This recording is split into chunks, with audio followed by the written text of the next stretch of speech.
Amazon Pay நம்ம set பண்ணிருக்கக்கூடிய automatic பேமெண்ட்டை எப்படி வந்து கேன்சல் பண்றது அப்படிங்கறத வந்து பார்க்க போறோம். இந்த வீடியோ ஃபுல்லா பாத்தீங்கன்னா எப்படி கேன்சல் பண்றது அப்படின்றதுக்கான ப்ராசஸ் தெரிஞ்சுக்கலாம். தெரிஞ்சுக்கிறதுக்கு முன்பாக சேனலை சப்ஸ்கிரைப் பண்ணிருங்க. பெல் ஐகானை கிளிக் பண்ணி ஆல் அப்படின்றது செட் பண்ணிருங்க. வீடியோக்குள்ள போலாம். Amazon ஆப் வந்து ஓபன் பண்ணிருங்க. ஓபன் பண்ணிட்டு மேல பாத்தீங்கன்னா பே அப்படின்ற மாதிரி ஒரு ஆப்ஷன் பாத்தீங்கன்னா வந்து கொடுத்துருப்பாங்க. அதை கிளிக் பண்ணிருங்க. கிளிக் பண்ணதுமே அங்க ஒரு சர்ச் பாக்ஸ் இருக்கும். அதுல ஆட்டோ அப்படின்னு சர்ச் பண்ணீங்கன்னா மேனேஜ் ஆட்டோமேட்டிக் பேமெண்ட்ஸ் அப்படின்ற மாதிரி ஒரு ஆப்ஷன் பாத்தீங்கன்னா கீழே வந்து வரும். அதை கிளிக் பண்ணிருங்க. கிளிக் பண்ணதுமே இப்போ உங்களுக்கு செட் ஆயிருக்கக்கூடிய அந்த ஆட்டோமேட்டிக் பேமெண்ட் பாத்தீங்கன்னா வந்து ஷோ ஆகும். சைடில் இருக்கக்கூடிய அந்த ஆரோ வந்து கிளிக் பண்ணிடுங்க. ஒன்ஸ் அதை கிளிக் பண்ணதுமே சைடில் பார்த்தீங்கன்னா பாஸ் டெலிட் அப்படின்ற ரெண்டு ஆப்ஷன் இருக்கும். அதை கிளிக் பண்ணுங்க. கிளிக் பண்ணிட்டு அதில் கீழே பார்த்தீங்கன்னா வந்து டெலிட் ஆட்டோ பே அப்படின்ற மாதிரி ஒரு ஆப்ஷன் பார்த்தீங்கன்னா வந்து கொடுத்துருப்பாங்க.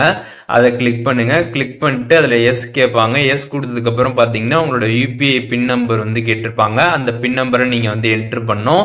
என்ட்ரு பண்ணதுக்கப்புறம் பார்த்தீங்கன்னா டெலிட் ஆட்டோ பே அப்படின்ற மாதிரி பார்த்தீங்கன்னா கொஞ்ச நேரம் பார்த்தீங்கன்னா உங்களுக்கு லோடிங் வந்து ஆகும். அதுக்கப்புறம் பார்த்தீங்கன்னா உங்களுக்கு ஆட்டோமேட்டிக் பேமெண்ட் பார்த்தீங்கன்னா சக்ஸஸ்ஃபுல்லாக பார்த்தீங்கன்னா வந்து டெலிட் ஆகிடும். நீங்கள் அதுக்கப்புறம் பார்த்துக்கலாம்.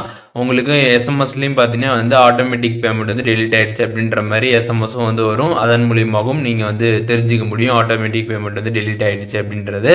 ஸோ இப்போ இந்த வீடியோ மூலியமாக அமேசான் பேல செட் பண்ணிருக்கக்கூடிய அந்த ஆட்டோமேட்டிக் பேமெண்ட்டை வந்து எப்படி வந்து டெலிட் பண்ணுறது அப்படின்றதுக்கான டீடைல்ஸ் இந்த வீடியோவில் தெரிஞ்சிருப்பீங்க. அதில் எதுவும் டவுட் இருந்துச்சுன்னா கண்டிப்பாக கமெண்ட்ஸில் மென்ஷன் பண்ணுங்கள். நான் எல்லாருக்குமே ரிப்ளை பண்ணுறேன்.